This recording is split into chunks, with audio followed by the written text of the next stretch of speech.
మైవి3 సభ్యులందరికీ నమస్కారం.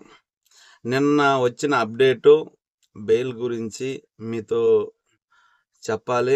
ఏమంటే నేను వాస్తవమే చెప్తాను. నాకు అవసరం లేదు. ఏం జరిగిందో అది మాత్రమే మీకందరికీ అందిస్తాను. ఓకే. నిన్నైతే 6:30, 7 అంటే 6:50కి 7 మధ్యలో మన కేసు ఒక 174 నెంబరు హీరింగ్ అనేది జరిగింది. విచారణ జరిగినప్పుడు ఎవరైతే 15 కేసులు పెట్టారో వాళ్ళు ఒక అప్డేషన్ అనేది పెట్టడం జరిగిందంట. ఆ అప్డేషన్ పెడతారని కూడా జడ్జీలకు తెలుసు అంట. తెలిసి కూడా వాళ్ళు ఈ అబ్జెక్షన్ అయితే పెట్టారు. ఇది పెడతారనేసి అనుకుంటున్నాం, అందుకే వెయిట్ చేసాము అన్నారు. అలాగే ఈ కేసు పెట్టిన ఒక ఎస్ఐ కూడా దీనికి అక్కడ సంబంధం బట్టి రావాలంట. ఆయన కూడా రాలేదు. ఈఓడబ్ల్యూ వాళ్ళు కూడా ఇంకా ఉంది అనేసి కూడా చెప్పడం జరిగిందంట. దీనివల్ల మన కేసు మన పిటిషన్, బెయిల్ పిటిషను మన వాళ్ళు వెనక్కి తీసుకున్నారంట.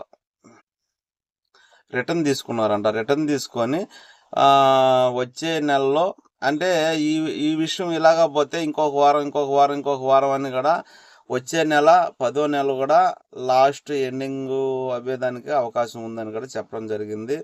అలాగే మన కేసు బెయిల్ పిటిషన్ వెనక్కి తీసుకొని సుప్రీంకోర్టు కూడా అప్లై చేస్తానని కూడా చెప్పారంట. సుప్రీంకోర్టులో కూడా చూసుకున్నాం, అక్కడ ఏం జరుగుతుంది అని కూడా చెప్పడం జరిగింది. బట్ నెక్స్ట్ హీరింగ్ ఎప్పుడు వస్తుందని కూడా కన్ఫామ్ అయితే చెప్పలేదు. బెయిల్ వచ్చే ముందు కూడా అప్డేట్ ఇస్తామని కూడా చెప్పడం జరిగింది. ఇది జరిగింది. కొన్ని రూమర్స్ నిన్న బెయిల్ రిజెక్ట్ అయింది, వచ్చే నెల 10వ తేదీ వరకు వాయిదా పడింది అన్నారు. అది కూడా తప్పు. కొన్ని దాంట్లో వచ్చి హీరింగే అవ్వలేదు, అవితే రేపు అవుతుంది కూడా అన్నారు.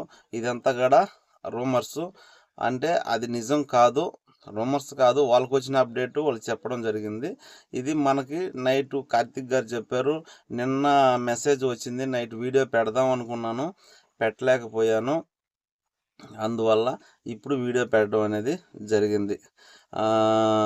నెక్స్ట్ వచ్చే నెల ఆఖరి వరకు కూడా ఇది అవ్వచ్చు అని కూడా చెప్పడం జరిగింది. అది ఎంతవరకు నిజము ఎంతవరకు అబద్ధం అనేది మనం వెయిట్ చేసి చూడాలి. మన పిటిషన్ మటుకు మన పిటిషను, బెయిల్ కేసు అంతా కూడా వెనక్కి తీసుకొని సుప్రీంకోర్టులో దాఖలు వేస్తాము, సుప్రీంకోర్టులో వేద్దామని కూడా సీనియర్ లాయర్లు అనేది చెప్పడం జరిగిందంట. అలాగే మీరందరికీ ఒక నమస్కారం. మైవి3లో ప్రేమ ఎక్కువగానే ఉంది మైవి3 సభ్యులకి.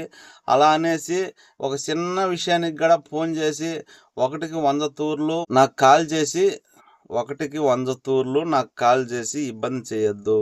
నేను డ్యూటీలో ఉన్నాను, నాకు వానరస్ ఉన్నారు, ఇంటికాడ వాళ్ళు ఫోన్ చేస్తారు, నాకుండే ప్రాబ్లమ్స్ నాకున్నాయి.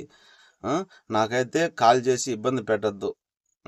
మీ ప్రేమ ఉంటే చాలు, అది ఎక్కువైతే భరించలేం, డిస్ప్రెషన్ అయిపోతుంది. అలాగే నిన్న మాత్రమే దాదాపు 120 మంది వరకు నాకు కాల్ చేయడం జరిగింది. అందరికీ కూడా నేను సమాధానం కొంతమందికి ఇచ్చాను, కొంతమందికి ఇవ్వలేదు. అప్డేట్ అనేది అక్కడ సార్ ఆడ వచ్చేసిందా బెయిల్ అంటారు, ఎన్నో నెంబర్ పోతుందా అంటారు. అందుకని ఒక గ్రూప్లో ఎన్నో నెంబర్ పోతుందని ఆ లిస్టు కూడా పెట్టడం జరిగింది మీకోసం. మీరు అది కూడా అర్థం చేసుకోవాలి. మమ్మల్ని ఇబ్బంది పెట్టి, మీ ప్రేమ వల్ల మేము ఇబ్బంది పెట్టి డిప్రెషన్లోకి వెళ్ళకూడదు.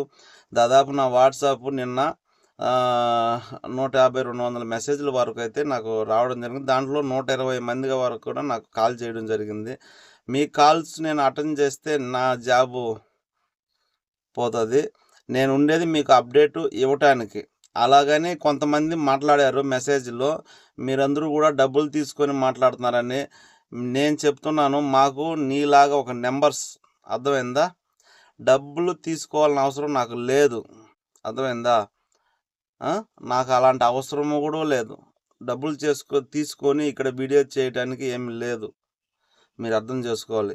అలాంటి క్యారెక్టర్ నాది కాదు. ఇక్కడ డబ్బులు ఇచ్చి వీడియోలు పెట్టాలన్న అవసరం కూడా లేదు కంపెనీకి, అర్థమైందా? మేము కంపెనీ తరపున అయితే వచ్చిన అప్డేటు తెలియని వాళ్ళకి అందించాలనుకుంటున్నామే కానీ ఇక్కడ అమౌంట్లు తీసుకొని మేము ఇక్కడ మీకు చెప్పడం ఒకటి చెప్తాను, గుర్తుపెట్టుకోండి. అమౌంట్లు తీసుకున్న వాళ్ళు, మైవిత్రిలో ఎక్కువ అమౌంట్ విన్ చేసిన వాళ్ళు సైలెంట్గా ఇంట్లో కూర్చోన్నారు. అర్థమైందా? మీరు అది ముందు గుర్తుపెట్టుకోవాలి. మీలాగా నేను బాధితుడినే. అర్థమైందా? నాకు అమౌంట్ రావాలి. అర్థమైందా? దీనికోసమే నేను ఎన్నో ప్రార్థనలు చేశాను, ఎన్నో దేవుళ్ళకు మొక్కాను, వస్తే కొన్ని ప్రాబ్లం క్లియర్ అవుతుందని. అది మీరు గుర్తుపెట్టుకోవాలి. అంతేగాని రాంగ్ మెసేజ్లు నాకు పెట్టినంత మాత్రం ఏం చేస్తారు? నేను మీకు డబ్బులు ఇస్తానా? కంపెనీ మీకు డబ్బులు ఇవ్వాలి. వచ్చిన అప్డేట్ మీకు అందించడమే నా బాధ్యత. ఓకే. బెయిల్ విషయానికి వస్తే బెయిల్ అనేది నిన్నైతే రిజెక్ట్ కాలేదు. మన పిటిషన్ మాత్రం వెనక్కి తీసుకొని సుప్రీంకోర్టులో కూడా అప్లై చేస్తామని ఒక పదవి చెప్పారు. అది ఎంతవరకు నిజమో అబద్ధం అనేది కూడా ఈరోజు అనేది అప్డేట్ వస్తుంది.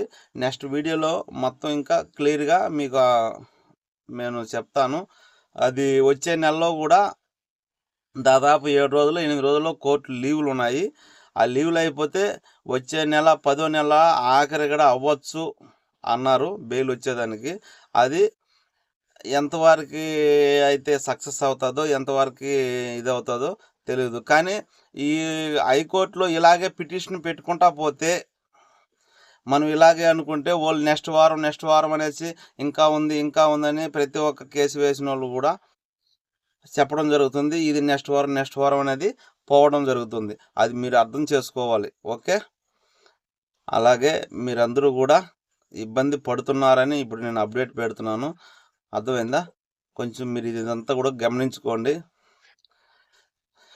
అలాగే చాలా వరకు కూడా అప్డేట్ వస్తేనే మేము చెప్తాము. ఇక్కడ అది నా డ్యూటీ. అర్థమైందా? నేను యూట్యూబ్ ఛానల్ అనేది స్టార్ట్ చేయడం జరిగింది కాబట్టి ఏదైనా అప్డేట్ వస్తే పెట్టేదానికి నేను ఉన్నాను. అర్థమైందా? ఖచ్చితంగా పెడతాను. మీకు అప్డేట్ రాగానే అందిస్తాను. అప్పుడు వరకు దయచేసి నాకు కాల్ చేయొద్దు, నన్ను ఇబ్బంది పెట్టద్దు. ఓకేనా? ఏదైనా మీరు ఏమనుకుంటున్నారు అనేది కూడా కామెంట్ రూపంలో పెట్టండి. వనకం, ధన్యవాదాలు. మీ ప్రేమకి జోహార్.